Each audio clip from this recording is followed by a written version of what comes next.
Alaikum salam wa rahmatullahi wa barakatuh. Yahya, I hope you're well.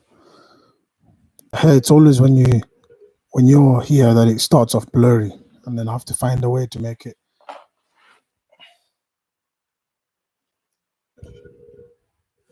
To find a way to focus it.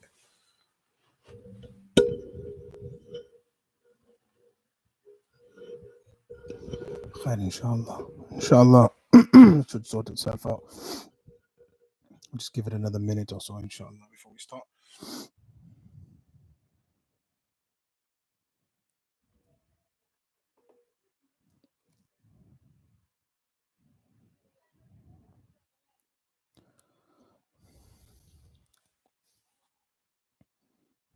Bismillah, let's get started, inshallah. So, the discussions we were on last week, and we conclude all of our discussions this week, inshallah.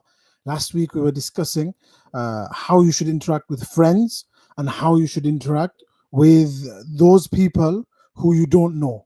Those people you don't know, you keep your distance from them. You don't spend much time interacting with them. However, friends, he went through a lot of detail in regard to how you interact with friends and how you should be with a friend and how a friend should be with you. We now conclude our discussions on somebody who's an acquaintance, somebody we have no idea of. And this is very, very interesting. Imam Ghazali rahmatullah goes in so much detail in this one. So, وَأَمَّا الْقِسْمُ الثَّالِث, the third type of individual, وَهُمُ الْمَعَارِفِ, it's what we call acquaintances. فَاحْذَرْ مِنْهُمْ. Imam Ghazali says, be very, very cautious in regard to acquaintances. You know, it's people you work with or people you come into interaction with on a day-to-day basis. فَإِنَّكَ لَا تَرَى الشَّرَّ إِلَّا مِمَّنْ تَعْرِفُهُ. You will not experience evil except from somebody that you know. Imam Ghazali rahmatullah is saying is somebody who doesn't know you, they don't try to harm you, they don't care about you. But the people you interact with on a day-to-day basis, expect them to be the ones who hurt you. Listen to this very carefully, because there are people who will be listening to this who have much experience. And there will be those of us who will be listening to this who don't have much experience in life.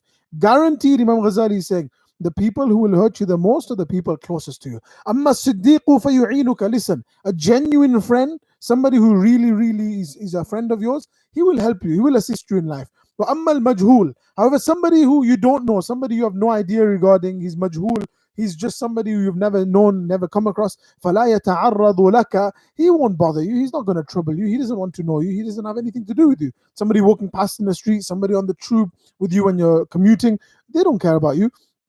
وإنما الشر كله من المعارف الذين يظهرون الصداقة بألسنتهم. However, the harm and evil that comes to an individual is from those acquaintances who externally they show friendship. They show friendship with their tongue. However, internally, that's not, they don't harbor friendship, they harbor enmity. فأقلل من المعارف ما قدرت. Imam Ghazali says, limit your acquaintances as much as you can. Limit your acquaintances. The problem with us, we live in a time, is we try to increase ourselves in acquaintances. So we go on Facebook or we go on Instagram or we go on social media and say, oh, this person knows this person, therefore let me add them. This person knows that person, so let me add them. So I have acquaintances and this person is interacting with them. So you increase your list of people that you know. Imam Ghazali says, no, decrease that list. You should be happy with a small list of following, not a big list of following. We get happy with a big list. فإذا بليت بهم في مدرسة أو جامع أو مسجد أو سوق أو بلد. He says that, look, sometimes Allah will test you and He will send these acquaintances either in the place that you're studying, so at university, or in a masjid where you're going to pray, or in a marketplace, in a souk, in your city centers, or baladin, or inside your own city. You'll just come across them. فَيَجِبُ أَلَّا يَسْتَصْغِرَ مِنْهُمْ أَحَدًا. First principle, when you come across these people, a random person that you've come across in the street, or not just random, they're acquaintances. You know them, you interact with them on a day-to-day basis, you have to work with them, work colleagues, etc. Number one rule, Imam Ghazali says, do not belittle them. Let me just put my charger in before it causes me problems. And then, then I usually panic about this. Done. Alhamdulillah. So do not belittle them. Don't look down at anybody. That's rule number one. فَإِنَّكَ لَا تَدْرِي لَعَلَّهُ خَيْرٌ مِنْكَ. You don't know. They could be better than you. This person that you're interacting with, they might be better than you. وَلَا تَنْظُرْ إِلَيْهِمْ بِعَيْنِ التَّعْظِيمِ لَهُمْ فِي حَالِ دُنْيَاهُمْ فَتَهْلِكَ. Look, Do not look to this person بعين التعظيم with major reverence. Don't be amazed, shocked at them. Don't look at them with so much amazement and think that, oh wow, look at this person, look what he has. No, في حال دنياهم, especially in regards to that which they have in this world, فتهلك, it will ruin you, it will destroy you. If somebody, Allah gives them something, don't be constantly in awe of it, that oh, he's got this, he's got this. لأن الدنيا, and he gives you a very simple principle to remember in life. لأن الدنيا غيرة عند الله صغير ما فيها. This world in the eyes of Allah is insignificant. It's worthless. صغير ما فيها, everything within it is insignificant. Why are you getting excited over something which is insignificant in the eyes of Allah? Don't be excited. Don't be amazed by that which Allah has given this person. وَمَهْمَا عَظُمَ أَهْلُ الدُّنْيَا فِي قَلْبِكَ فَقَدْ سَقَطْتَ مِنْ عَيْنِ اللَّهِ تَعَالَى. It can even happen. Imam Ghazali says, be very careful. Imagine this happens. That عَظُمَ أَهْلُ الدُّنْيَا فِي قَلْبِكَ, the people of this world become venerated and something of worthy of reverence in your heart. فَقَدْ سَقَطْتَ مِنْ عَيْنِ اللَّهِ تَعَالَى. You will fall in the eyes of Allah. In the estimation of Allah, in the estimation in Allah of Allah, you will have fallen. You will lose rank in the eyes of Allah, in the court of Allah. وَإِيَّاكَ أَن تَبْذُلَ لَهُمْ دِينَكَ لِتَنَالَ دُنْيَاهُمْ. Be very, very careful that you do not sell your deen. You do not sell your religion just for to acquire some of this dunya. Many of us hear this and we think, I'd never sell my deen. I'd never give up my Islam for this. It's not about selling your deen literally. Think about the number of times some scenario has come in your life where you have an option. You choose Islam, your religion, the action upon Islam, or you think to yourself, no, I need to do this instead. How many times have we chosen the other? This is what Imam Ghazali is saying, that don't let this world sell your religion out. Don't let it be that you have to make a decision between two things and you think, oh, inshallah, let me do this one. That's what he means. فَلَا يَفْعَلُ ذَلِكَ أَحَدٌ قَطُّ. Imam Ghazali says, nobody has ever done this, sold their religion out, إِلَّا صَغُرَ فِي أَعْيُنِهِمْ, except that they fall in the worth of people. This is something so true, subhanallah. Yani, sometimes you want honor or you want status or you want money, and so what you'll do is you'll lower yourself or you'll sell your religion or you'll compromise on your religion to some extent.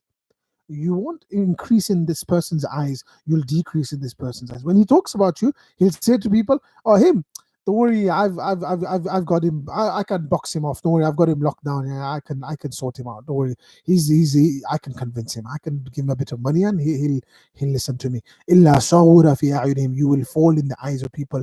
ثم حرم ما عندهم, not only will you lose out with your honor, but you'll lose out with what they have. They'll find somebody else. They'll move on. They won't be interested in you. Don't do this just for some of this world. وإن عادوك, if they show you enmity, they show hatred too, فَلَا تُقَابِلْهُمْ بِالْعَدَاوَةِ. Do not show enmity back. Do not respond with enmity. فَإِنَّكَ لَا تُطِيقُ الصَّبْرَ عَلَى مُكَافَأَتِهِمْ. Imam Ghazali says, listen, you who I am speaking to is somebody who has a pure heart, inshallah. That's why you are here. That's why you want to learn this. فَإِنَّكَ لَا تُطِيقُ الصَّبْرَ. You don't have the patience it takes to keep up with them. They'll show enmity, you'll have to show enmity. You'll have to, how difficult it is to show enmity. We've discussed this. You have to come and you have to put this fake face on. You're smiling and this person walks in, you have to put a glum face on, like you have to go all serious. فَيَذْهَبُ دِينُكَ فِيهِمْ. Your whole religion will be lost in trying to show your anger and hatred to this person. وَيَتُولَ عَنَاؤُكَ مَعَهُمْ. And your difficulties, your hardship will increase. And you'll cause stress on yourself. You'll cause stress. It'll just be drawn out and long and unnecessary. وَلَا تَسْكُنْ إِلَيْهِمْ فِي حَالِ إِكْرَامِهِمْ إِيَّاكَ. When they honor you and they وَثَنَائِهِمْ عَلَيْكَ فِي وَجْهِكَ, when they praise you to your face and they honor you and all of these things, don't let your guard down. Don't get excited. There are certain people who will praise you to your face and who will honor you and all of these things behind your back.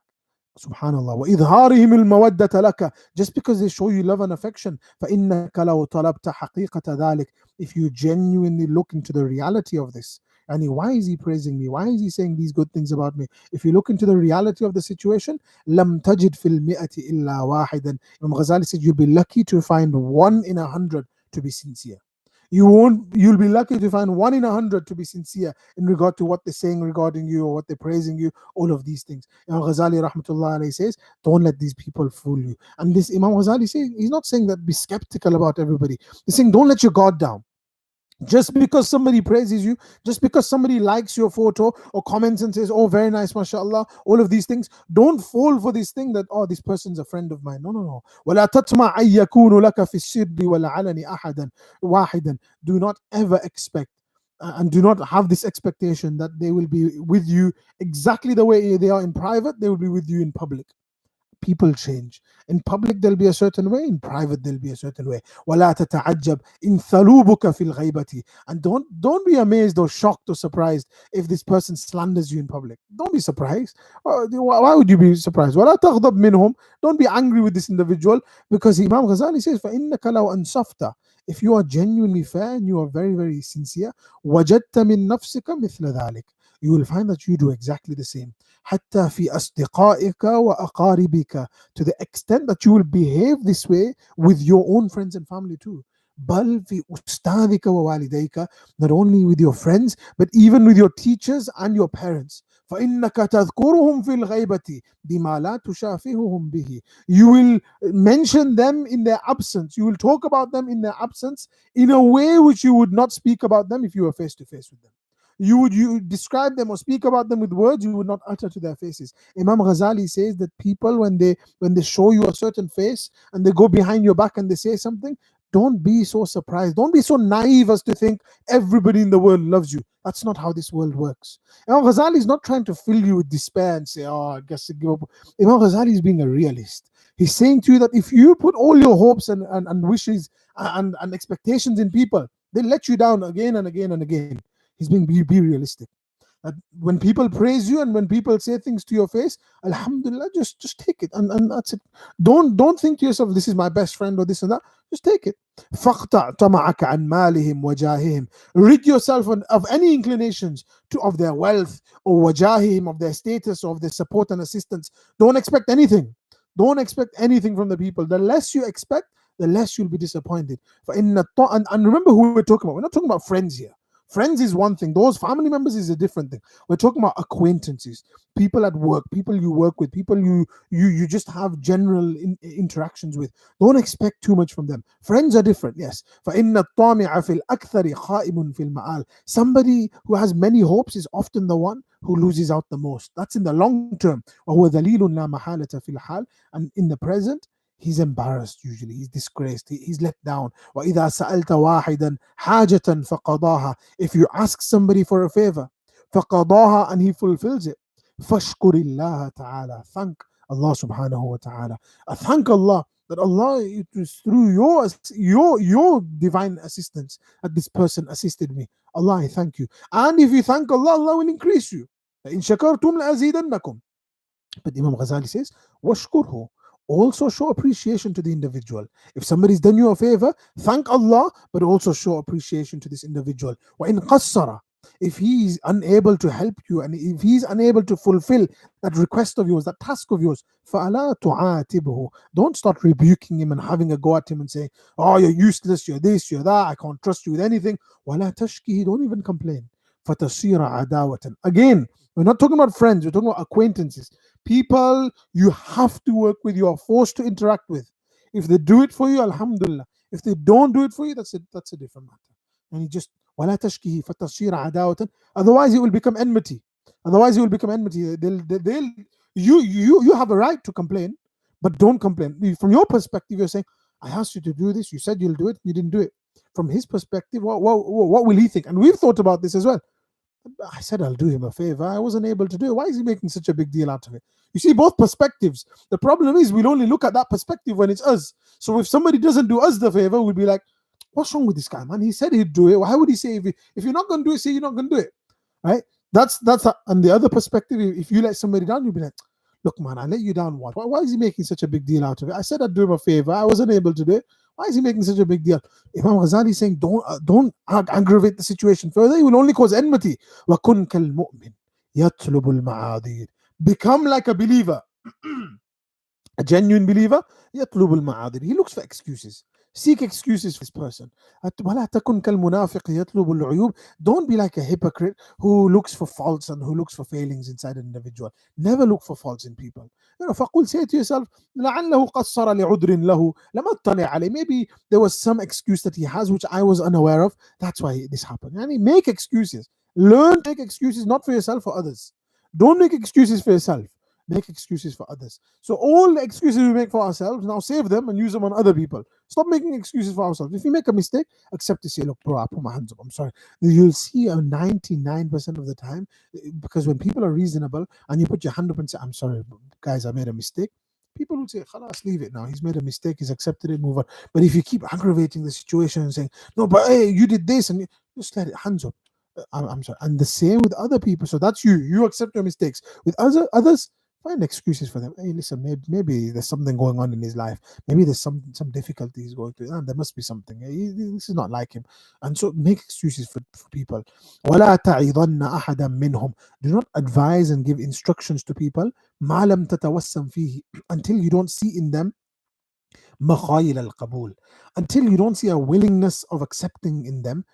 Don't go and advise them until you don't see a willingness of them that they're going to accept the advice that you give them. Don't give them advice. وإلا, otherwise, لم يسمع منك. They're not going to listen to what you have to say. Not only that, وصار خصما عليك. They'll use this against you. They'll take it personally. And who is this guy to come and give me advice? Why is he giving me advice for? He's always looking out for my faults. And so, unless you see a willingness to accept from you, don't go and give a person advice and say, hey, listen, you need to do this or you need to do this. وإذا أخطأوا في مسألة, if they make a mistake in something, وكانوا يأنفون عن التعليم, and they're arrogant and unwilling to learn, من كل أحد, from anybody, فلا تعلمهم. Don't teach them. Don't teach them. If somebody is unwilling to learn and they're arrogant and they don't want to learn, don't waste your time teaching them. Why? فإنهم يستفيدون منك علما. They'll take benefit from your knowledge. ويصبحون لك أعداء, but they'll become enemies. They'll become your enemy. So if they're arrogant and they're unwilling to learn, don't waste your time teaching them. Say, khair, assalamu alaikum. What can you say? What can you say? You'll say something, they'll hear what you have to say, but they'll say, listen, bros, mind your own business. But again, both sides. There's a way to say it as well. There's a way you approach the individuals.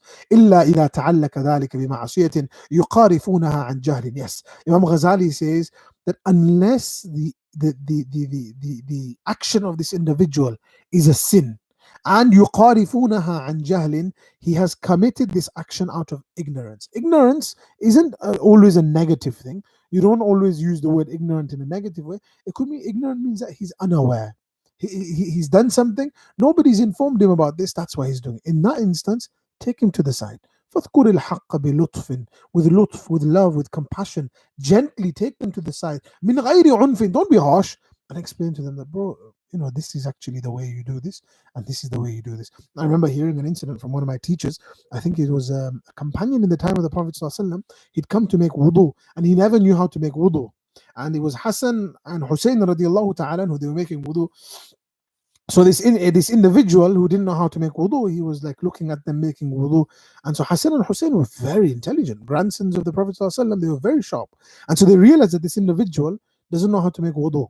So then Hassan and Hussein, between them, radiallahu anhuma, would interact with each other and they'd say, is this how you do wudu? Yeah, and then you do this, and then you do this. Oh, okay, between themselves. And so this individual watching doesn't feel embarrassed, and he learns how to make wudu with this methodology without being embarrassed himself. Subhanallah. This kind of wisdom a person should try and have. Yani, how can I tell this person that this is incorrect or this is correct without embarrassing him?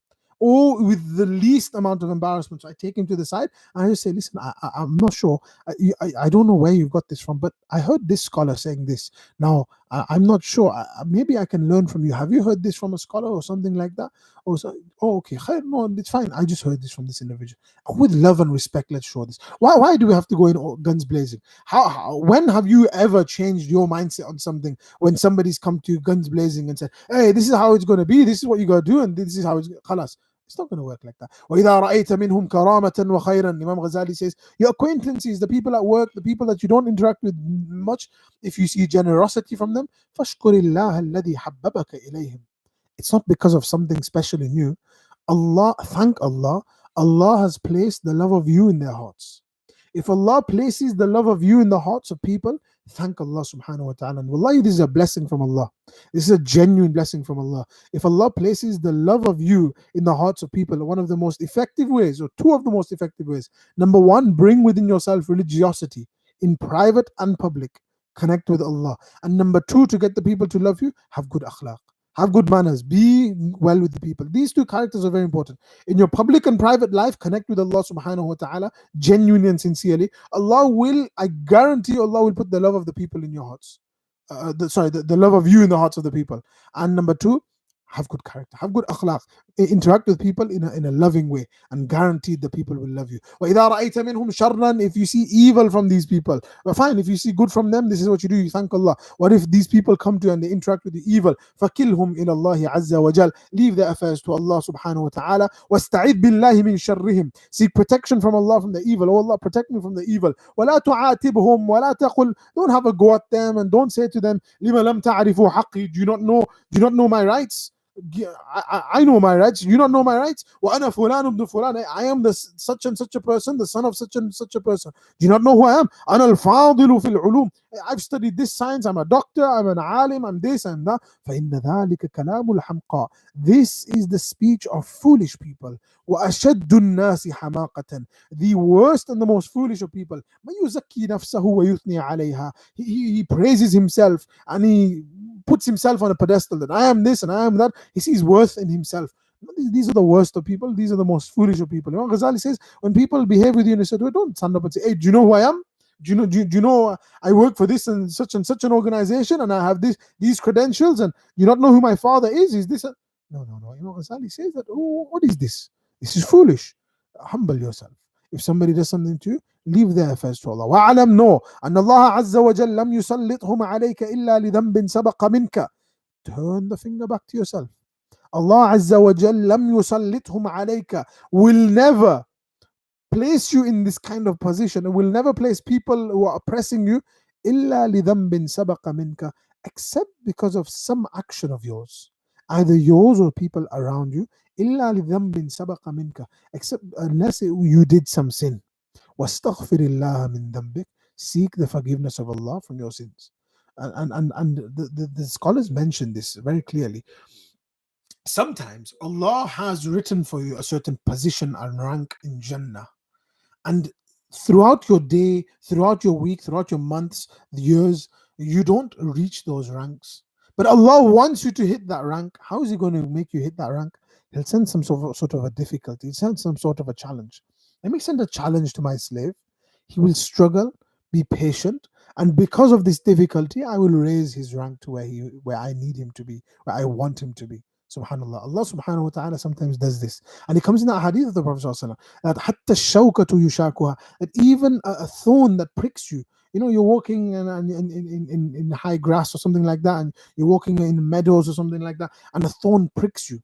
That thorn will be a means of forgiveness for you, sins being forgiven. A minor headache, you walking into, one thing we've all experienced, stubbing the toe. Literally, before I did this talk, just before Maghrib Salah, I stubbed my toe in the door. It was one of the most worst pains in the world. Yani, ajib. Yani, it's a torture. But it's from Allah, and Allah's forgiving your sins and He's elevating your rank. So, wastaghfirillah min dhanbik, seek forgiveness from Allah. Blame yourself always. And don't become such that obviously you become depressed and say, it's always because of you. But turn to Allah and say, Allah, you can make the way out of this. Yes. Now there's different levels of this. See, youngsters, individuals, for example, if you're being bullied or something, then you don't take it silently. Then you go to somebody and you inform a person of authority. If that person of authority doesn't do anything, go to another person of authority. If that person of authority doesn't do, go to another person of authority. You don't stop. Oppression. This is specifically for the youngsters. If you're going through some form of oppression, you go and make it clear. Not only youngsters, but I say those people who are vulnerable. Those people who are vulnerable. There are certain situations where somebody will have more vulnerability than another individual. Right? So sometimes in relationships, one party will be more vulnerable than the other. That more vulnerable party shouldn't just keep taking it. They should go to an authority. And if that authority doesn't recognize this as a fault, go to another authority. But don't let the blame rest with yourself. And so these situations, you go. However, if it's a situation where it's an acquaintance, they can't really harm you physically or this or that. They just say things about you. They're talking about you. They're spreading rumors about you. Clarify what you need to clarify and leave the rest to Allah. Don't go out of your way to speak evil about them. That's the context. And so people in a vulnerable situation, people who are vulnerable, a minority or something of this sort, they shouldn't sit quietly and just take it. They should go and seek authority to deal with this issue. However, I'm talking in a general situation where somebody is there's no kind of, it's not a dynamic of authority and non-authority. It's basically peers or acquaintances, etc. And it's a situation where let them say what they want, and you don't have to engage with it. That's what this is referring to. That's maybe there's some sin in your life that you're doing, and that's why this is happening to you. وَعَلَمْ أَنَّ ذَلِكَ عُقُوبَةٌ مِّنَ اللَّهِ لَكَ. This is Allah subhanahu wa ta'ala testing you. This is Allah subhanahu wa ta'ala pushing. Yeah, I just saw the comment. I'm a little blurry. I know. I don't know how to not blur it. Look, I've tried a few things. Last time, I put my leg up like this, and it focused by itself. Because I think this brought into focus or something like that. See, if I bring my fingers close and I slowly bring it out. Oh, subhanAllah, there we go. So there we got focus. Inshallah, Yusuf, Allah, I hope that's better for you. I mean, it's probably not better for you. It's probably gonna. You probably prefer it blurry. You know, I'm not Maulana Hamza, so. وكن فيما بينهم سميعا لحقهم. وكن فيما بينهم سميعا لحقهم. Look, be somebody. This is an amazing point of Imam Ghazali. Look, there are people that you will have kick-offs with, or you'll have disagreements with, and all of these things. Be fair. Be fair. وَكُنْ فِي مَا بَيْنَهُمْ سَمِيعًا. You might hate that person, you might credit where credit is due, is what Imam Ghazali is saying. When you hear the truth in their statements, accept it. Don't be so arrogant and don't be so proud, even if you're correct 100% of the time. When they say something correct or they do something correct, give them credit. Give them credit. If you have to say to them, listen, I hate you, but credit where credit is due. Khalas. But give credit. Obviously, don't say that to somebody. Asamma an batilihim. Give credit where credit is due, but turn a deaf ear to their falsehood. Ignore their falsehood. What they spread, ignore that. Natuqan bi mahasinihim. This is difficult. I'm telling you, this next one is difficult. Only those people will be able to do this who are genuinely trying to fix themselves. Speak good of their good. When they have good qualities within them, mention them to people. Samutan an masawihim, and remain silent of their shortcomings. Yes, now listen, if their shortcomings and the things that they are doing and the evil, it's causing harm, then to mention that, that's one thing. But give credit where credit is due. Speak of their good. The good that they do, mention that. If they achieve something beneficial, let the people know that, mashallah, these people were involved in doing this. Samutan an masawihim, but be silent regarding the evil. Don't go out of your way to hate these people. There is good in everybody. Look for that good. An-nasu ma'adin, kama adin. The Prophet also mentioned in the hadith that the people are like mines. Mines referring to gold mines and silver mines. You just have to dig deep. Mines, you can't just dig on the surface and say, I found gold. You got to dig deep. How deep do you have to go sometimes? Subhanallah. The words of the Prophet are so deep, and it's known as Jawami'ul Kalim. He'd say very few words, but he'd mean so much. And sometimes you have to dig deep, but you'll find something within this person. Every person has some special quality within them. وَحْضَرْ مَخَالَطَةَ مُتَفَقَهِ الزَّمَانِ. Okay. Ghazali rahmatullah says that the mutafaqihati az-zaman, the people in your time who are pseudo scholars, fake scholars, avoid them. Be very careful not to mix with them. لا سيما المشتغلين بالخلاف والجدال منهم. You'll recognize them. One of the ways you'll recognize them, Ghazali says, they will busy themselves in disagreements and arguments and disputations and these kind of things. Refutations, and this person is non-Muslim, and this person this, and that person this. Subhanallah. فَإِنَّهُمْ يَتَرَبَّصُونَ بِكَ لِحَسَدِهِمْ رَيْبَ الْمَنُونَ. You'll get close to this individual, but they'll be exactly with you how they are with others. They'll wait for some disaster to strike you or some difficulty or for you to make a mistake, and out of jealousy, خلاص وَيَقْطَعُونَ عَلَيْكَ بِالذُّنُونَ. They'll make conclusive verdicts on you based on mere assumptions. They'll hear something from somewhere, they won't care to clarify, and they'll say, this person, I heard this about him. And is it sufficient to say that you heard this about him and make a comment on that? How can that be valid? You remain silent, and if somebody, there's so many times people have asked me regarding certain scholars. I say, I don't know, I can't comment on. They say, can I listen to his lectures? I've never heard his lectures, I don't know anything about them. You'd rather remain silent on an individual and comment and say, oh, I heard this about them and I heard this about them. Oh, what proof do you have? You're gonna, there might be somebody genuine, and how do you know what's been distorted?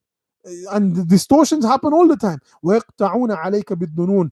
These individuals who are sat there just trying to refute people and disputations, as soon as they hear some mere assumption about you as well, they'll make a verdict on you and say, he's one of them. He sits in these gatherings. He must be one of them also. And I've seen this so many about mosques. They'll say that this mosque is like this and that mosque is like this. When you go inside that mosque, it's nothing like that. It's completely normal. وَيَتَغَامَزُونَ عَلَيْكَ بِالْعُيُونِ. And they will make snide indications behind your back. These are the fake scholars. وَيُحْصُونَ عَلَيْكَ عَثَرَاتِكَ فِي حَالِ عِشْرَتِهِمْ. Now he's gone beyond the scholars, and he says there are people in your life who will come, and they will be always looking out for your evils. They'll monitor and count your slip-ups. He says, وَيُحْصُونَ عَلَيْكَ عَثَرَاتِكَ فِي حَالِ عِشْرَتِهِمْ. When times are all well and good, they'll count your slip-ups, and you'll mess up, you'll forget about it. But this person made a note of it. He's made a note of it. حَتَّى يَجْبَهُكَ بِهَا فِي غَضَبِهِمْ وَمُنَاظَرَتِهِمْ. Until you get into a disagreement with them, or they get angry with you. They will confront you with a big list of things that you did this and you did this and you done this. Do you not remember you did this and you did this? I've been told, Allah Alam, I don't know. I've been told this happens in marriage as well.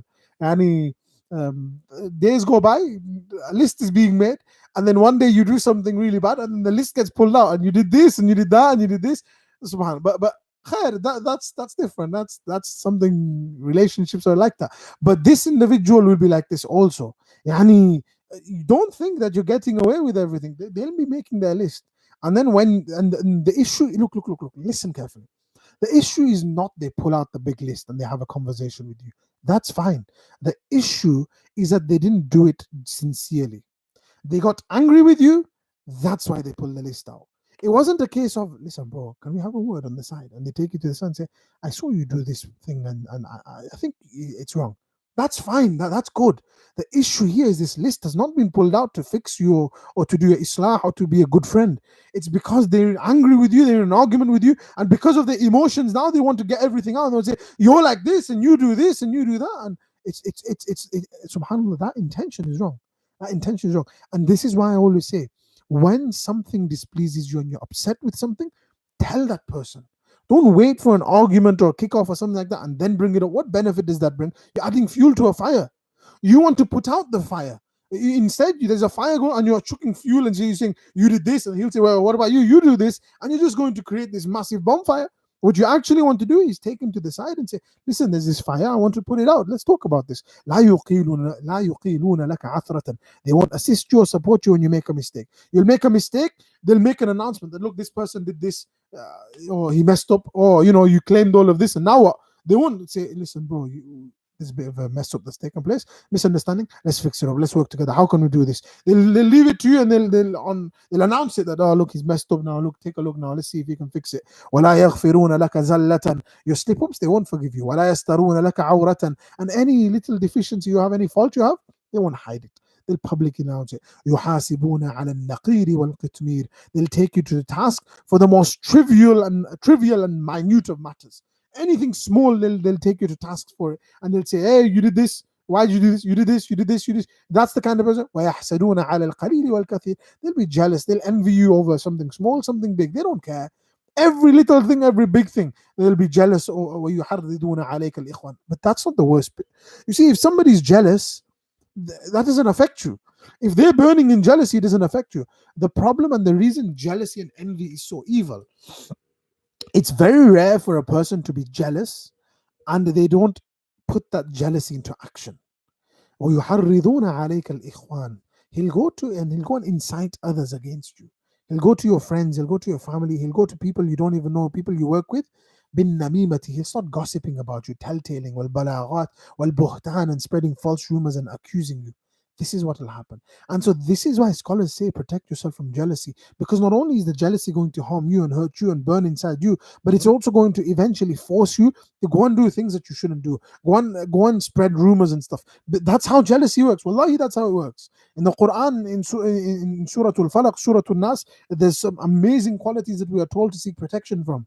And we are told to seek protection from the hasid, min sharri hasidin idha hasad, the one who shows jealousy, the evil of his jealousy. What's the evil of his jealousy? All of this that transpires. He'll go and spread rumors about you, he'll say this about you, and wallahi, it happens so much, so much. There's an individual who innocently has no idea what's going on. He's done something innocent, and people will say, oh, he's done this, and he did it with this intention. I'm telling you, he meant this, all of these things. And all of these rumors are spreading, you have no idea. Until somebody says, hey, by the way, this is what's being said about you. You're like, oh, what's going on here? Where did this come from? It usually 99% of the time stems from jealousy. إن رضوا فظاهرهم الملق وإن سخطوا فباطنهم الحنق. If they are pleased with you and they praise you, it'll be fake. It'll be pretentious praise. They'll say to you, oh, mashallah, you did really well. Inside they're like, وإن سخطوا فباطنهم الحنق. And if they are angry and upset with you, فباطنهم الحنق. It's a deep-rooted hatred. It's not when they get angry with you, you'll do something, and the anger will be 3-4 times the response to that action. You'll be like, wait, where is this coming from? There's a deep-rooted hatred there. ظاهرهم ثياب وباطنهم ذئاب. The external, they'll show these beautiful clothes and this and that. وباطنهم ذئاب. Inside they were like wolves. They're like wolves. There's a saying, there's a wolves in sheep's clothing. That's what he's indicating towards. هذا ما قطعت به المشاهدة من أكثرهم إلا من عصمه الله. Imam Ghazali says, look. He's speaking to his student. He says, my young son, listen to me. This is what my experiences have compelled me to conclude. These conclusions that I'm making, I'm not making them. Imam Ghazali is the kind of person who'd rather tell you that the world is this and that. But he's not like that. He'll be honest with you and he'll say, this is what my experiences have concluded. If I could have said it any other way, I would have. But this is the reality. And this is the reality of the majority of people. Wallahi, illa man asamahu Allah ta'ala, except those few who Allah has protected. فَصُحْبَتُهُمْ خُسْرَانٌ وَمُعَاشَرَتُهُمْ خِذْلَانٌ. Spending time with those type of people who are trying to find your faults and bring you down. Negative vibes. فَصُحْبَتُهُمْ خُسْرَانٌ. Their company will be a loss. وَمُعَاشَرَتُهُمْ. And their companionship, خِذْلَانٌ, is a form of failure for you. Look for I've always said this to you, especially youngsters. Look for individuals who are on the same mission as you. Look for those people who are trying to achieve the same things as you, have the same goals as you. That should be your objective. People who are positive, people who will push you in that direction. Remember, just because somebody gives you advice on the side doesn't mean they're negative. That's not negativity. That's them trying to push you forward. It's how they say it to you. If they take you to the side and say, oh, listen, look, المؤمن مرآة المؤمن. A believer is a mirror for another believer. I genuinely see you as a mirror. If you see any fault in me, please take it out. But I'm just going to mention something to you. There's this that took place. I don't think this was suitable. What do you think? And have a conversation about it and say, listen, please don't take offense. Yeah, I don't mean it like that. I genuinely want good for you. And people are understanding, they'll understand. And I hope that people, you wish that you find people who do the same for you. You don't want people around you who are yes men and yes women saying, no, what you're doing is right. What you're saying is, you want people who will advise you. هذا حكم من يظهر لك الصداقة. This is that individual. Everything Imam Ghazali says, everything I've just mentioned, these are people who are showing love to you. They are showing friendship to you. What about those who externally and openly show enmity to you? Imam Ghazali says, وَكُنْ كَمَا قِيل. Be like the way the poet says, احذر عدوك مرة. Fear your enemy once. وَحْضَرْ صَدِيقَكَ أَلْفَ مَرَّةٍ. Fear your friend 1,000 times. Fear your enemy once, fear your friend 1,000 times. When he says the word friend here, he doesn't mean your close friend. That he's referring to in that individual who is in your circle, but you've not sussed them out yet. He says, why? فَلَرُبَّ مَنْ قَلَبَ الصِّدِّيقُ فَكَانَ أَعْرَفَ بِالْمَضَرَّةِ. That sometimes a friend will change. فَكَانَ أَعْرَفَ بِالْمَضَرَّةِ. And he knows better how to harm you. An enemy doesn't know how to harm you. An enemy will try this and that. But a friend who's close to you, he knows your secrets. He knows your weaknesses. He says, Imam Ghazali says, be very careful who you expose what to. Be very, and this is a statement of one of the companions. I believe Imam Tirmidhi mentions it. أحبب حبيبك هونا ما عسى أن يكون بغيضك يوما ما. Love your friends in moderation.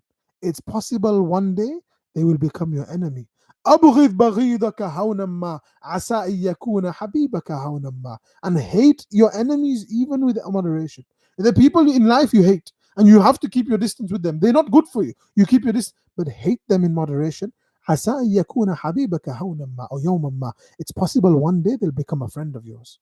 If you expose everything to your friends and they become an enemy, they know everything about you. They will be the most worthy people to take you down, and they will destroy you. And your enemies, if you hate them beyond bounds, one day when they become friends, and if they become friends, you'll be left with nothing but regret. You'll think, oh, I shouldn't have done this one. We've now become friends. I shouldn't have done this to him back then. Everything in moderation. Your love should be in moderation. Your hatred should be in moderation. Listen carefully to that. That's amazing advice by Imam Ghazali. كذلك قيل also said, عدوك من صديقك مستفاد. Sometimes you'll find an enemy hidden within a friend. فلا تستكثرن من الصحاب. Don't make many friends. Don't make too many friends. And again, I keep emphasizing, what does it mean by friends? Acquaintances is fine. Friends, wallahi, you will probably have 2 or 3 friends in your life. You're lucky if you've got 3. I would say unlucky, but 1 or 2 friends you'll probably have in your life. Genuine friends. That's what we mean by friends. Genuine friends, people who you can interact with, tell them things, everything about you. This kind of friend. You might not even have one of these. That's fine. Not yet. This might not be the time for you. But what I'm saying to you is, you will have thousands of followers on this and that. That doesn't mean something. That doesn't mean anything in your life. عدوك من صديقك مستفاد. Sometimes you'll find an enemy hidden within a friend. So don't go looking for so many friends, because how do you know, if you have 1,000 followers and friends, you might have more enemies within that. And then he says on the side randomly, فإن الداء أكثر ما تراه يكون من الطعام أو الشراب. He says the majority of illnesses and diseases you see of the heart and the physical body يكون من الطعام أو الشراب, or because of excessive eating or drinking, or eating and drinking the wrong things. Imam Ghazali rahmatullah mentions this poet from Al-Bithru Sa'ir. وكن كما قال هلال بن العلاء الرقي. There's a poet in his basit. He says, his name is Hilal ibn al-Ala al-Raqi. It's a long poem. He says, لما عفوت ولم أحقد على أحد. When, subhanallah, he says, لما عفوت, once I learned this lesson in life and I understood this wisdom, just forgive people. Forgive people. ولم أحقد على أحد, and I did not show hatred and malice to anybody. أرحت نفسي من هم العداوات. I found relief. I found peace from the hatred of my enemies. I forgive everybody. When you hold this hatred in your heart, wallahi, it burns inside, and you constantly forgive everybody. You will find peace from enmity. إني أحيي عدوي عند رؤيته. I give salam to my enemies when I see them. I give salam to them. Assalamu alaikum. I give them, how are you, okay? لأدفع الشر عني بالتحيات. So I can repel their evil with my salam. And you say Assalamu alaikum. Watch how they have to reply with wa alaikum salam. They'll give you dua with wa alaikum salam. Inside they'll be burning. Khalas, you have no tension. SubhanAllah. I think it was today. Dr. Yasin, who attends our lectures, mashallah, and very active, mashallah. Dr. Yasin sent me a video of Sheikh Suleiman Mullah. Ajib, it was because it's regarding our South London. It was somebody in Crawley, I think. Sheikh Suleiman Mullah goes that he was in Ramadan. It was the month of Ramadan. He came for a talk in one of the masajid in South London. He comes for this talk and he delivers the talk. After the talk, they are sat, and it was between Asr and Maghrib. It's just before Maghrib Salah. And Sheikh Suleiman Mullah says that he was sat there about to do his iftar. He's about to open his fast. And there's about maybe 2 minutes left, 3 minutes left, literally for the adhan. And somebody in front of him falls on their side. Everybody gets round checking on this individual. Khalas, they don't know what's happened here. Iftar, adhan takes place. Everybody does the iftar. The salah takes place. The medic, they call an ambulance. An ambulance comes. The person passed away. Sheikh Suleiman Mullah goes, some people dream of passing away in Ramadan. Some people dream of passing away in the masjid. Some people dream of passing away on a Friday. Some people dream of passing away in the state of fasting at the time of Maghrib. There are some people who combine all of them. Subhanallah. This was an individual. So it doesn't end there. Sheikh Suleiman Mullah, because he was the resident scholar there, and he'd come to do the talk. So he had to break the news to the family. And so Sheikh Suleiman Mullah goes that I was in tears, and I was so distraught, and It's a moment of happiness for the family. That's such a great death, but it's a moment of such deep sadness for for this family. And so Sheikh Suleiman goes, I asked the brother of the individual, listen, tell me, there must have been something in this person's life that gave him a death like this. And the individual goes that, well, I can tell you one thing about my brother, he never had malice or hatred in his heart for anybody. And so Jazakallah, Dr. Saf, for sending me that. I didn't get to say Jazakallah, but subhanallah, yani, clean your heart. Let us keep our heart clean from hatred. Let somebody else hate me and let somebody else seek forgiveness from people and clean your heart. Wallahi, this is one of the most effective. If you keep your heart clean from that which is the creation, inshallah, then there's nothing left in your heart. Allah will fill it with His love and His nur and His connection with Him. But if your heart is busy with all sorts of other things and tensions, and you know, every person listening knows, wallahi, you can't kid yourself. You know more than me. And we know this. That when your heart has hatred for somebody, it burns away on the inside. Constantly you're thinking about how can I get back at this person? How can I do this? Until you don't empty your heart of that malice and that hatred, it will not do them any favors. It will not do you any favors until you clean your heart. Clean your heart, it will do you more favors than it will do them. Wallahi, try. We have to do this. It's not an option. It's not our optional thing. This is a part of our deen. We have to purify our heart from the hatred of people. And so he's saying in this poem, وَلَسْتُ أَسْلَمُ مِمَّنْ لَسْتُ أَعْرِفُهُ, that those people I don't know, I'm not safe from them. فَكَيْفَ أَسْلَمُ مِنْ أَهْلِ الْمُوَدَّاتِ, and how can I be safe from the people I actually do know? He's saying that people I don't know, I've never interacted with, they won't stop hating on me and they won't stop coming after me, and they know nothing about me. Then the people who I do know and the people who are around me, obviously they're going to dislike me. Obviously, they're going to have issues with me. Don't be so foolish as to think that no one's going to have a problem with me. And nasu da'un. People are an illness. People are a disease. Dawa'un nasi tarkuhum. The cure of people is to leave them. Don't spend unnecessary time with people. وَفِي الْجَفَاءِ لَهُمْ قَطْعُ الْأُخُوَّاتِ. If you're harsh with them, قَطْعُ الْأُخُوَّاتِ, it will break friendships. Don't be harsh with people. Be loving and kind to people. Allah said to the Prophet ﷺ in the Quran, and O Prophet, if you were harsh on the people, and if I hadn't given you a soft heart, and you were kind to the people, even the companions would have left you. That's the Prophet ﷺ. What about us? فَسَالِمِ النَّاسِ تَسْلَمْ مِنْ غَوَائِلِهِمْ. That keep your peace with people. Give salam to people. You'll be safe from their harms. وَكُنْ حَرِيصًا عَلَى كَسْبِ الْمُرُوَّاتِ. And seek and yearn for lofty, high qualities, good character. فخالق الناس واصبر ما بقيت لهم أصم أبكم أعمى ذا تقيات. He says, be good with people, show good manners with people. واصبر ما بقيت لهم, and be patient in that which comes to you. أصم أبكم أعمى ذا تقيات. Be deaf, dumb, and blind. Be deaf, dumb, and blind to the evil. Yani, as the saying in English goes, see no evil, hear no evil, think no evil. ذا تقيات, but be very careful. وكن كما قال بعض الحكماء. Be as some of the intelligent people of the past would advise. إلق صديقك وعدوك بوجه واحد وهو الرضا. Meet your friends and your enemy with the same face, and that is a face of happiness. Be a smiling person. من غير مذلة لهم. So, the way he summarizes is beautiful. من غير مذلة لهم. Do not lower yourself in worth to them. ولا هيبة منهم. Do not look up to them in absolute awe. And keep moderation. وتوقر من غير كبر. Show respect without humiliating yourself. This is so important. There are times in life you will have to show respect to senior individuals. There's somebody maybe who's in a senior position, an official rank or something like that. Show respect, but don't humiliate yourself. There are so many people who humiliate themselves when they're trying to show respect. And they'll stand up and say, "Oh, Sheikh, oh, brother, or you have this rank, you're the mayor of London, or you're this, or you're that, or so you've got some sort of a status." Show respect. I'm not saying don't show respect. I'm not saying be arrogant and proud and show respect. Hey, but don't humiliate yourself. Don't put yourself in a position where وتواضع من غير مذلة, and humble yourself without disgracing yourself. Don't put yourself on the floor and put that person on Mount Everest. Keep it moderate. Keep it moderate. This is what this religion is. وَكُنْ فِي جَمِيعِ أُمُورِكَ فِي أَوْسَطِهَا. Be moderate in all of your affairs. فَكِلَا طَرَفَيْ قَصْدِ الْأُمُورِ ذَمِيمٌ. Both extremes are blameworthy. Don't humble yourself too much. Humility is good, but don't humble yourself in a way that you disgrace yourself, and don't raise yourself up in such a way that you're arrogant and pompous. Be moderate. Keep your honor and dignity, at the same time, show respect to them. And so both extremes are bad.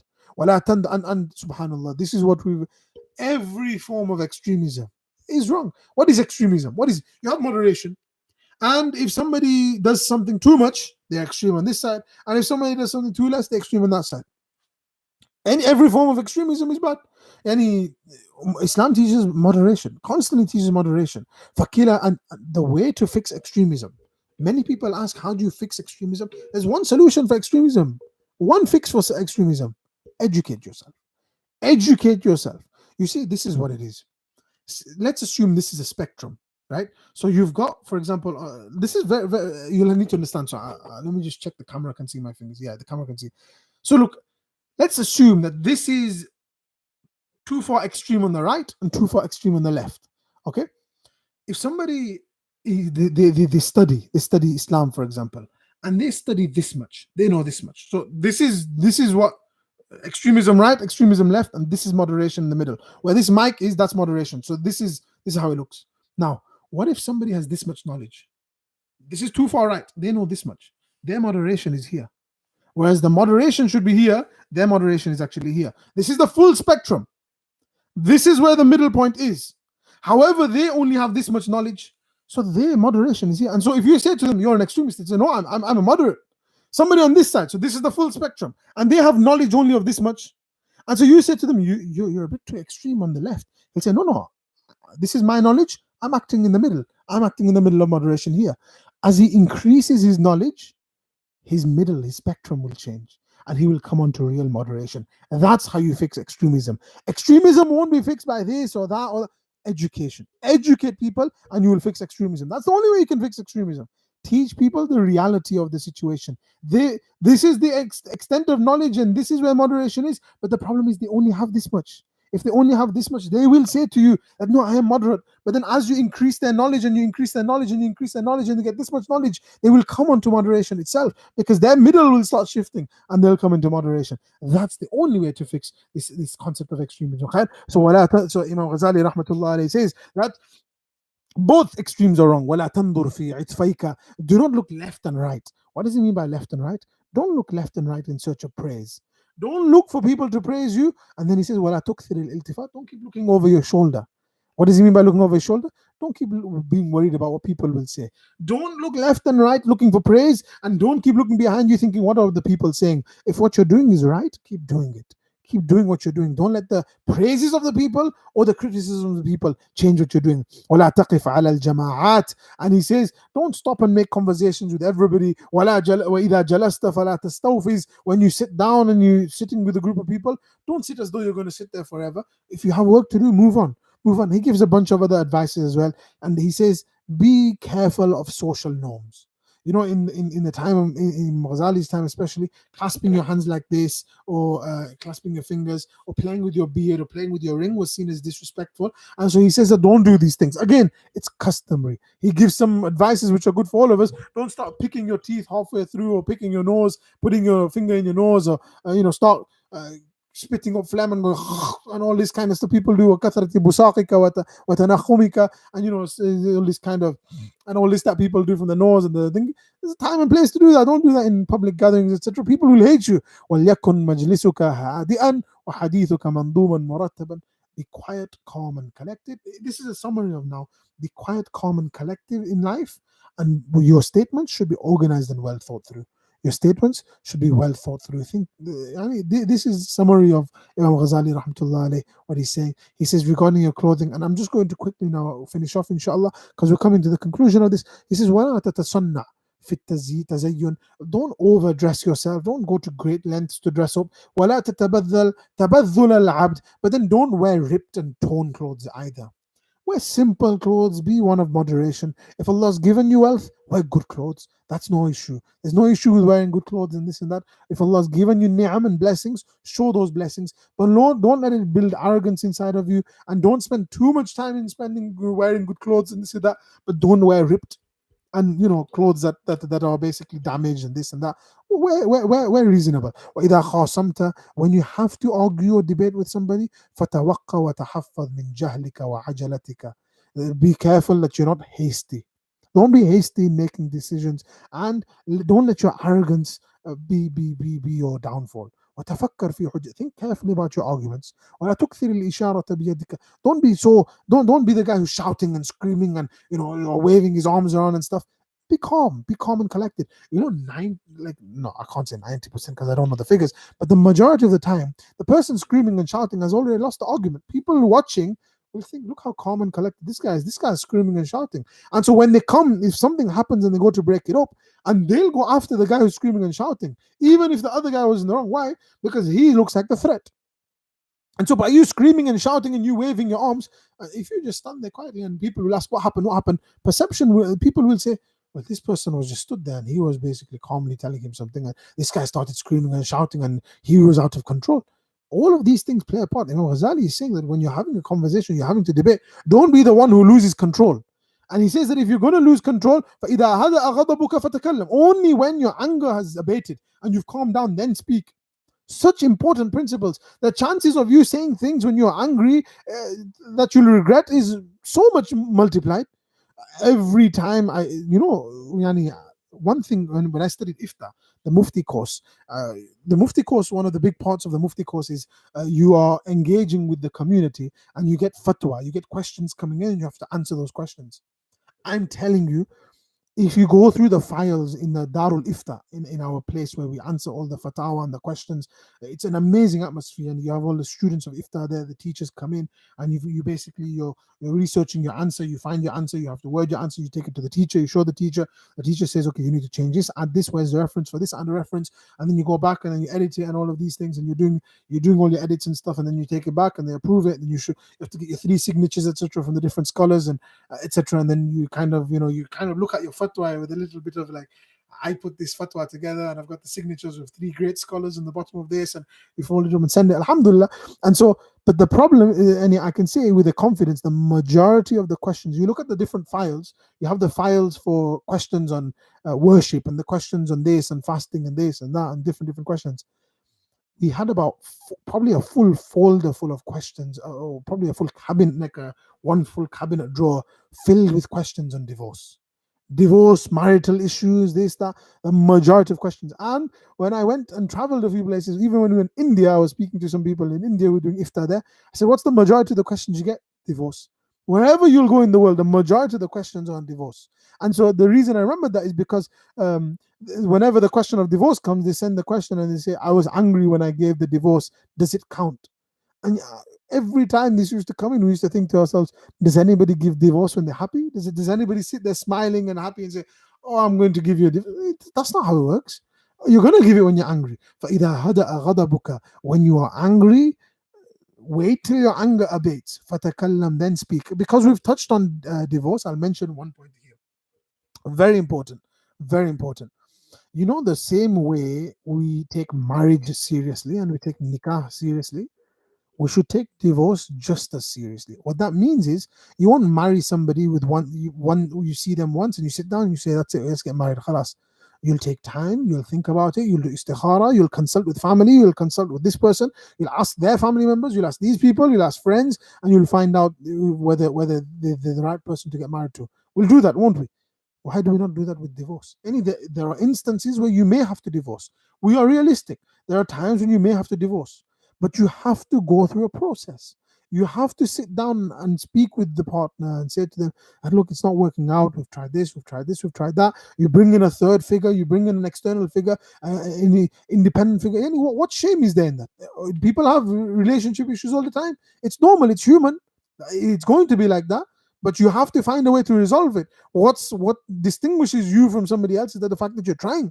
And so you try and make the relationship work. You bring a third figure. You bring somebody that you both agree with, some sort of an ally, and you get them involved and you say, listen, is there somewhere, if you have to get counseling, you try counseling. And the benefit of counseling is you're bringing in an external perspective. When a business doesn't work, you'll bring in an external figure to come in and basically do an audit of the business and take a look and see what changes need to be made, where you're going wrong, where your expenditure is wrong, where you're spending wrong, where you need to make cuts, where you need to invest more, etc. They'll give you all of this. The reason you can't do it is because you're biased in your situation. With your business, you're thinking, no, everything's right. What's wrong? Nothing's wrong. You need to bring an external figure in. Why do we treat our relationships differently? If our marriage isn't working, you have to sometimes bring an external figure in. What's the shame in that? We're trying to make things work, and so you have to make it work. And so you bring an external figure in, you do all of this, you do istikhara, and then you make a decision. Not three talaqs in one go, because then you start asking for the masla. By the way, I'll tell you one thing. There's the disagreement among scholars: three divorces is one, or one divorce is one, or one divorce is three, and all of this. I can tell you one thing with a confidence: every single scholar is unanimous that three divorces in Islam is sinful. To give three divorces in one go, in one sitting, is sinful. There's no disagreement among scholars on that. They might disagree on whether three is one, or one is one, or one is three, and all of this stuff. But there is no disagreement among scholars that three divorces in one sitting, in one go, is a sin. And this is so important that a person, if they do need to, and the only reason I mention this is because literally a couple of days ago, a question came through regarding a sister who basically had a divorce. And may Allah make it easy for every single individual. But Imam Ghazali says, فَإِذَا هَدَأَ غَضَبُكَ, when your anger abates and your anger calms down, فَتَكَلَّمْ, then speak. Don't speak whilst you're angry. You'll say something you'll regret. Storm out of the room, slam the door shut if you have to, do what you have to. Right? It's not good manners, but do what you have to. But damage the door rather than damage the individual that you're speaking to. That's the principle you should live with. Yeah, I'm not saying that for youngsters and kids and stuff like that. That's not for you guys. You guys should. Nah, that's different. I'm saying for somebody who might say something or do something which will really cause some damage, you need to walk out, storm out, do whatever you need to do, go for a walk, sit in your car, whatever you have to do, and then come back once things have calmed down, and then speak. And then speak. فَتَكَلَّمْ after that. وَإِذَا قَرَّبَكَ السُّلْطَانِ, and when the leaders bring you close, when somebody of authority brings you close, فَكُنْ مِنْهُ عَلَى مِثْلِ حَدِّ السِّنَانِ, be with them very careful, like a knife's edge. When the government brings you closer or something like that for interactions or something like that, mend or any of these, be careful, be careful, be careful. We're not skeptical. We're not going to say, oh, they're always trying to, but you have to be careful. Leaders, any form of leader, not because they might be or some conspiracy or nothing like that. None of that garbage. The reason you be careful is because it might affect you. It might affect your intention. It might affect your sincerity. Look, people coming out with all these conspiracies, this person's doing this person's doing, how is that going to affect you? You have to make sure that you as a person remain pure and sincere. And so if somebody brings you close, leaders bring you close, or some sort of a government official brings you close, there's nothing wrong with that. There's nothing wrong with that. But make sure that your sincerity doesn't change. And make sure that there's no compromises in regard to your religion. That's the main thing that a person needs to make sure. وَلَا تَجْعَلْ مَالَكَ أَكْرَمَ مِنْ عِرْضِكَ. And subhanAllah, what an amazing thing he finishes on. He says, وَلَا تَجْعَلْ مَالَكَ, do not value your wealth more than your honor. Your honor is something you should preserve no matter what. And irdul Muslim, the honor of a believer, is something massive. Yani, lose your money if you have to, but don't let it affect your honor. Sometimes you have to make a decision that do I make this money or do I do this, and you might end up making loads of money, but at the risk of your honor and dignity and trust of people. And then Imam Ghazali says that fahada, this suffices. فهذا القدر يا فتى, oh my young son, oh my young one, this will suffice you. Remember, this is a letter to his student. This should suffice you for what? For the entirety of your religion. في بداية الهداية, for the beginning of guidance. I've just given you the first few steps. In our 10 sessions, which have lasted about 10 hours in total of content, probably 10, 11 hours of content, probably more than that, Imam Ghazali is saying, this is the beginning of guidance, my young one. فَجَرِّبْ بِهَا نَفْسَكَ فَإِنَّهَا ثَلَاثَةُ أَقْسَامٍ. Test your soul, test your nafs, test your internal self with these principles that I've given you. What are the principles I've given you? قِسْمٌ فِي أَدَاءِ الطَّاعَاتِ. Number one, fulfilling the commands of Allah. Fulfill the commands of Allah. Number two, وَقِسْمٌ فِي تَرْكِ الْمَعَاصِي. Number two, save yourself from sins. Number three, وَقِسْمٌ فِي مُخَالَطَةِ الْخَلْقِ. How to interact with the creation. I'm telling you, you want a summary of the religion? This is the summary of the religion. This is a summary of the religion. Fulfill the rights and responsibilities due on you from Allah. Avoid the sins that Allah subhanahu wa ta'ala has told you to avoid. And number three, fix your interactions with people. If you fix two things with Allah and one thing with the people, the thing you need to do with Allah is make sure you do all the good. And number two, make sure you avoid sins. And number three, fulfill the rights of the people. Khalas. That is your religion. That is what our religion is, the summary of our religion. And if I was to put it in order of priority, number one, avoid sins. Avoid sins. More important than doing good is avoiding sins. Wallahi, this is many people misunderstand this. They do tahajjud and they do this and they do nafal and they do fasting and all of these things, but they don't avoid sins. Principle number one, avoid sins. Then focus on your good deeds, etc. The compulsory things that are on you from Allah, and at the same time, fix your relationships with people. Be good with people. Imam Ghazali is not saying go and make lots and lots of friends and be good. Imam Ghazali is saying the people you do interact with, make sure you fulfill their rights. وهي جامعة لجمل معاملة العبد مع الخالق والخلق. They should summarize for you how an person needs to interact with the creator and the creation. This is a summary of this religion. It's a summary of this religion. You want to know the summary of this religion? This book is what Imam Ghazali has done. This is basically your explanation of this religion. If somebody asks you what this religion, this is what you should be going through. These three things: the how you should your rights to Allah, what you need to avoid in terms of sins, and finally how you should interact with people. فإن رأيتها مناسبة لنفسك. If you find that your heart is inclined towards it, ورأيت قلبك مائلا إليها, you find these suitable. If you find what I've said suitable and you find your heart inclined to it, wallahi, now this is where we need to ask ourselves. Does my heart feel inclined towards these things? راغبا في العمل بها. Does my heart really want me to sit down and make a list of things and start making these changes in my life? فاعلم, if that's the case, know that أنك عبد, you are such a slave. نور الله بالإيمان. Allah has blessed you and given you this light of iman في قلبك, in your heart. وشرح له صدرك. He has opened up your chest for you. وتحقق أن لهذه البداية نهاية. Imam Ghazali says, listen very carefully. Do not for a second think that this is the starting and you'll always be here. Wallahi, I say with a confidence, he says, تحقق, no, أن لهذه البداية نهاية. That this beginning has an end. This beginning has an ending. And this journey that you've started, wallahi, work on this. And there'll come an ending. And what's at the ending? ووراءها, at the finish line, أسرار. You will find spiritual secrets. وأغوار. You will find a deep understanding of this religion. وعلوم, and different sciences will open up to you. ومكاشفات, and different openings and understandings and wisdoms and mysteries will be open. وقد أودعناها كتاب إحياء علوم الدين. He's going to plug his book. He's going to say that we've placed all of this in our book, Ihya Ulumuddin. One of the students from the Arabic class, who was it? Was it? I can't remember who it was now. Fakhrul goes to me at Ihya Ulumuddin. Is this the book? He sent me a link of it. I said, yeah, that's the one. He goes, it's massive. It's so big. I said, oh, what did you expect? And Imam Ghazali, rahmatullah, in that book, he doesn't, and inshallah, we'll do this long term, but we'll do chunks from it when we'll break it down, inshallah. So Ihya Ulumuddin is one of these, it's a revival of the Islamic sciences. That's what it's called. Yani, you've got Islam in your life, but it's not the version of Islam which is the one that brings your heart to life. It's the actions and wallahi, how many of us feel this way? That our Islam is external, it's actions, it's motions, that's all it's become. It's just become rituals. It's not the depth of religion that it should be. It's not that thing that it's like a light, it's like a burning lamp in your heart. That's what this Islam.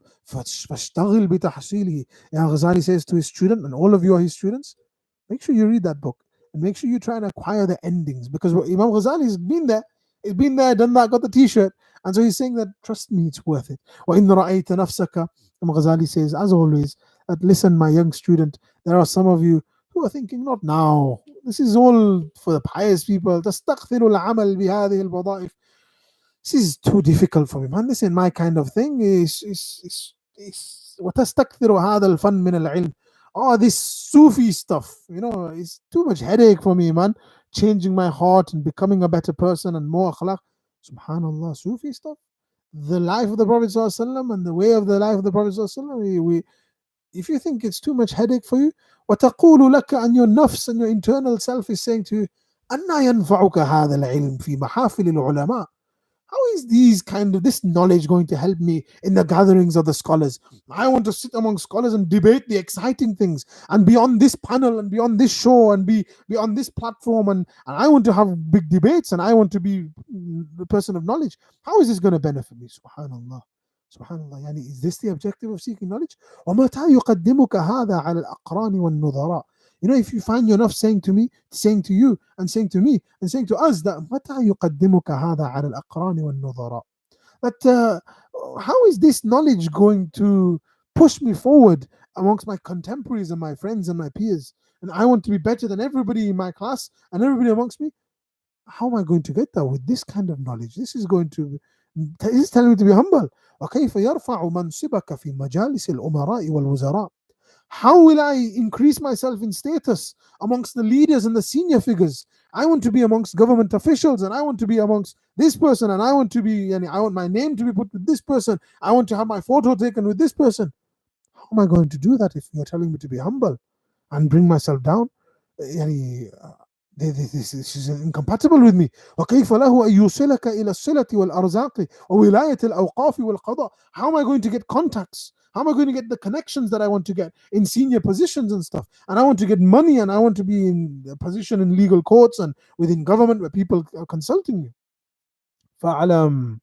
If this is your questioning and if this is your thought process and you're unwilling to humble yourself, فَعَلَمْ, then no. خضر اعلم, yeah, اعلم. يعني no.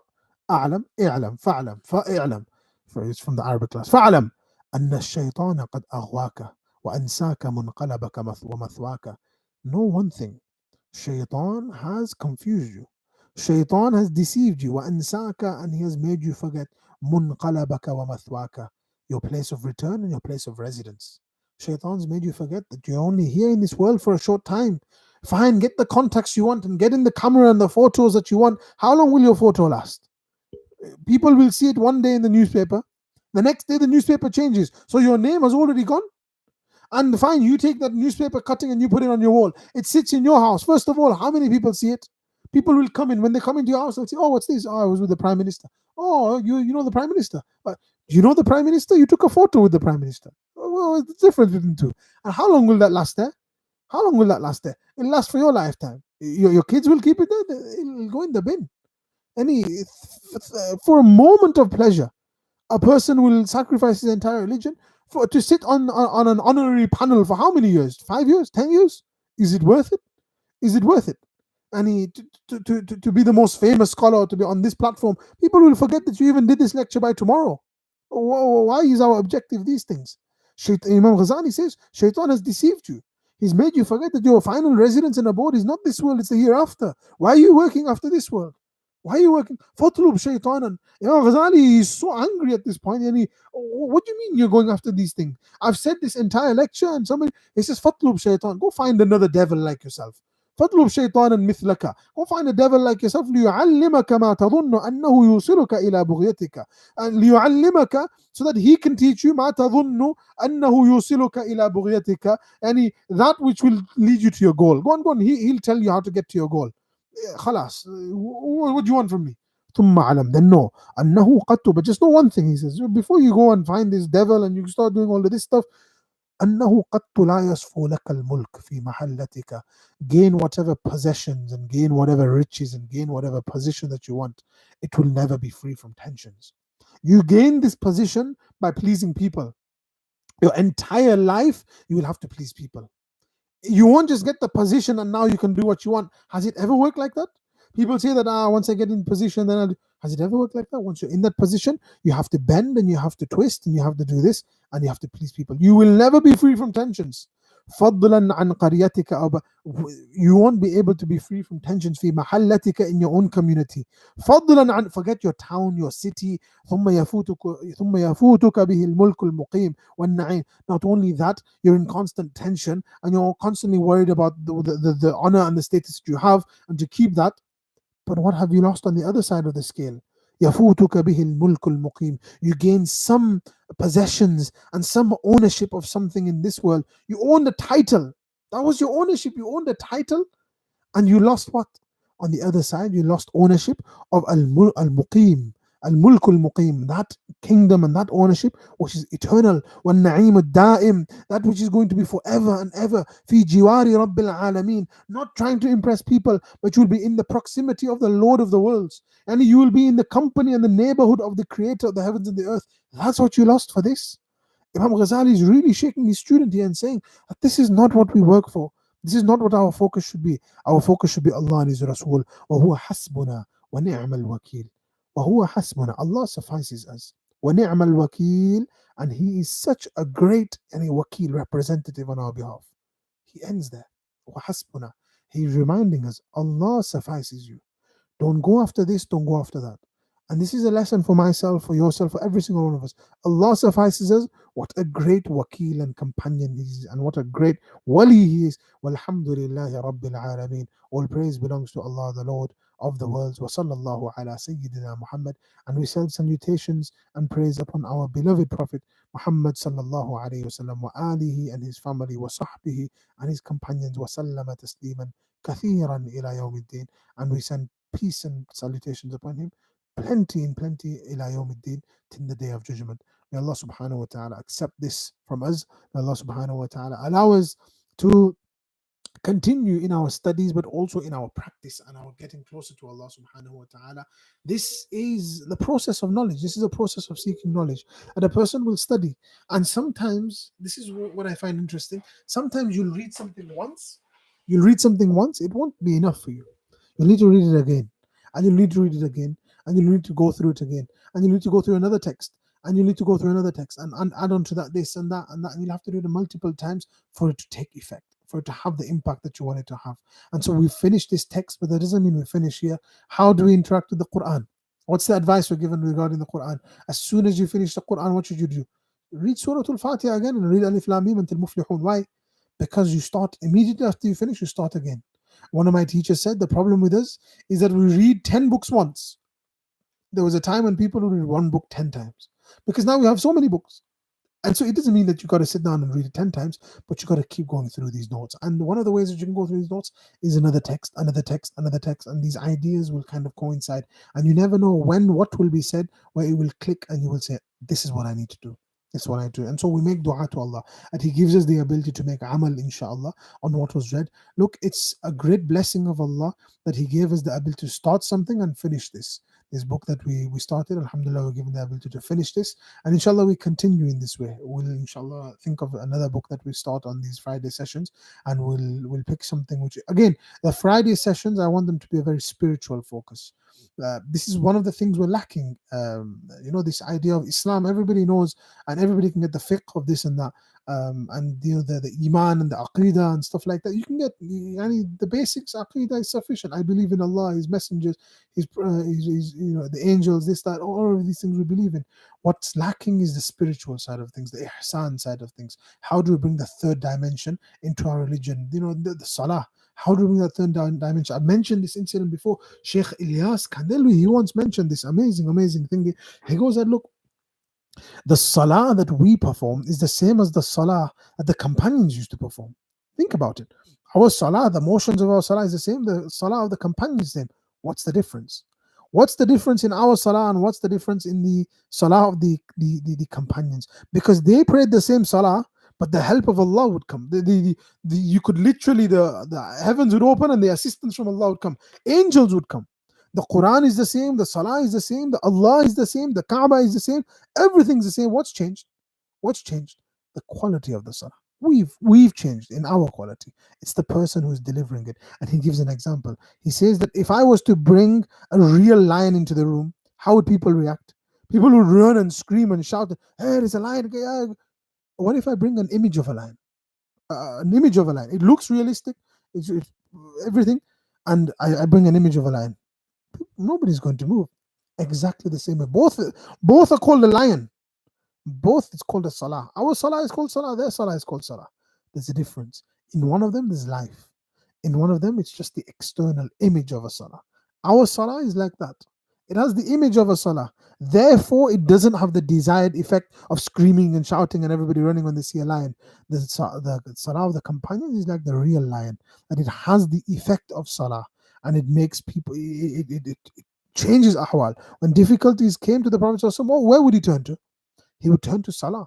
That was the first place. When companions, something would go wrong, 2 raka'at nafal, they turned to Allah. And there was one friend I was with, there was a car crash. SubhanAllah, this friend of mine, and I don't know if I should, Mus'ab, he was probably not, he won't know. He studied with me in madrasa, and we were involved in a car crash once. It was a car crash, etc. We were in the back, and he was the person driving.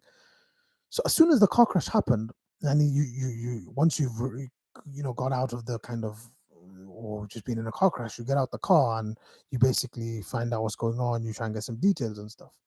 So I got out the car and I look in the car and this guy started 2 rakat.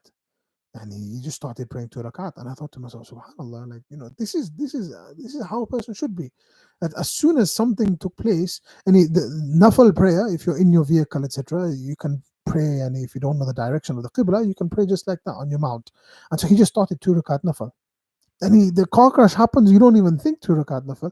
He started 2 rakat. I'm not saying that when you have a car crash, you start praying 2 rakat nafal, you should make dua that Allah saves us from these calamities, etc. But what I'm saying is, some people, their mind goes straight to Allah subhanahu wa ta'ala. Their mind just goes straight to Allah. And through this salah, it calms you down, it cools you down. You think with a cool head, and the decision is made that whatever happens is from Allah. And so may Allah subhanahu wa ta'ala allow us to benefit, inshallah. Is there any questions? I know online, even half an hour is quite intense and a lot to take in. So 1 hour, 20 minutes almost. Is there any questions before we conclude, inshallah? It seems there's no questions. So we'll end it there, inshallah. Subhanallah wa bihamdihi, subhanakallahumma wa bihamdika, ashhadu an la ilaha illa anta astaghfiruka wa atubu ilayk. Assalamu alaikum wa rahmatullahi wa barakatuh.